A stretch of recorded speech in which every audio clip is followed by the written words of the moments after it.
ನಮ್ಮ posture change ಆಗೋಗುತ್ತೆ, ಹೌದು. ವಾಕಿಂಗ್ ಬ್ಯಾಲೆನ್ಸ್ ಎಲ್ಲ ತಪ್ಪು ಹೋಗುತ್ತೆ. ಹೌದು. ಇಷ್ಟೆಲ್ಲ problems it can arise just from our teeth.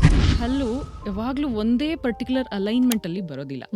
So ಅದು ಜೆನೆಟಿಕಲಿ ಆಗಿರ್ಬೋದು ಅಥವಾ ಸ್ಕೆಲಿಟಲ್ ಮಾಲ್ಫಾರ್ಮೇಷನ್ಸ್ ಆದಾಗ ಕೆಲವು ಸಲ ಮುಂದೆ ಹಲ್ಲು ತುಂಬಾ ಮುಂದೆ, ಹೌದು. ಮೇಲಿಂದ ಜಾ ಮಾತ್ರ ತುಂಬಾ ಮುಂದೆ, ಕೆಳಗಿಂದು ತುಂಬಾ ಹಿಂದೆ, ಅಥವಾ ಕೆಳಗಿಂದು ತುಂಬಾ ಮುಂದೆ, ಮೇಲಿಂದ ಎಲ್ಲ ಚಿಕ್ಕದಾಗಿ, ಆ ಥರ ಎಲ್ಲ ಪ್ರಾಬ್ಲಮ್ ಆಗಿರುತ್ತೆ. ಅದನ್ನ ಚಿಕ್ಕ ವಯಸ್ಸಲ್ಲೇ ನಾವು ಅದನ್ನ ನೋಡ್ಬಿಟ್ಟು ಅದನ್ನ ಸೊಲ್ಯೂಷನ್ ಏನು ಅಂತ ಕಂಡು ಹಿಡ್ಕೋಬೇಕು.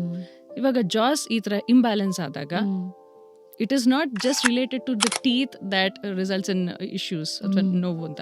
ಸೊ ದಿಸ್ ಆಲ್ಸೋ ರೆಫರ್ಸ್ ಇಲ್ಲಿಂದ ಇಲ್ಲಿ ರೆಫರಿಂಗ್ ಪೇನ್ ಅಂತ ಹೇಳ್ತೀವಿ, ಇಲ್ಲಿ ಜಾಯಿಂಟ್ಸ್ ಅಲ್ಲೆಲ್ಲ ನೋವು ಬರುತ್ತೆ. ಆಮೇಲೆ ಯಾವಾಗ ಇಂಬ್ಯಾಲೆನ್ಸ್ ಅಕ್ಲೂಷನ್ ಅಂದ್ರೆ ನಾವು ಅಗಿಯೋವಾಗ ಕರೆಕ್ಟಾಗಿ ಅಗಿಯೋಕ್ಕಾಗಲ್ಲ, ಅದೇ ಒಂಥರ ಅಭ್ಯಾಸ ಆಗೋಗುತ್ತೆ, ಅವಾಗ ಮಸಲ್ ಮೆಮರಿ ರಾಂಗ್ ಆಗಿ ಬಿಲ್ಡಪ್ ಆಗೋಗುತ್ತೆ. ಅಲ್ಲಿಂದ ಇಲ್ಲೆಲ್ಲ ತಲೆನೋವು ಬರುತ್ತೆ, ಕಿವಿ ನೋವು ಬರುತ್ತೆ. ಯು ವುಡಂಟ್ ಬಿಲೀವ್, ಅಲ್ಲಿಂದ ಸ್ಪೈನ್ ಇಲ್ಲಿ ನೆಕ್ ಹತ್ರನೂ ನೋವು ಬರುತ್ತೆ.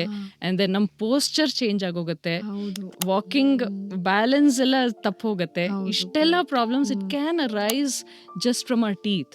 ಸೊ ಲೋವರ್ ಜಾ ಇದು ಚಿಕ್ಕದಾಯ್ತು ಅಂತಂದ್ರೆ ಏನಾಗುತ್ತೆ, ಮಲ್ಕೊಂಡಾಗ, ರಾತ್ರಿ ಮಲ್ಕೊಂಡಾಗ ದ ಟಂಗ್ ಏನಿದೆಯಲ್ಲ ಅದಕ್ಕೆ ಜಾಗ ಆಗಲ್ಲ. So it will fall behind.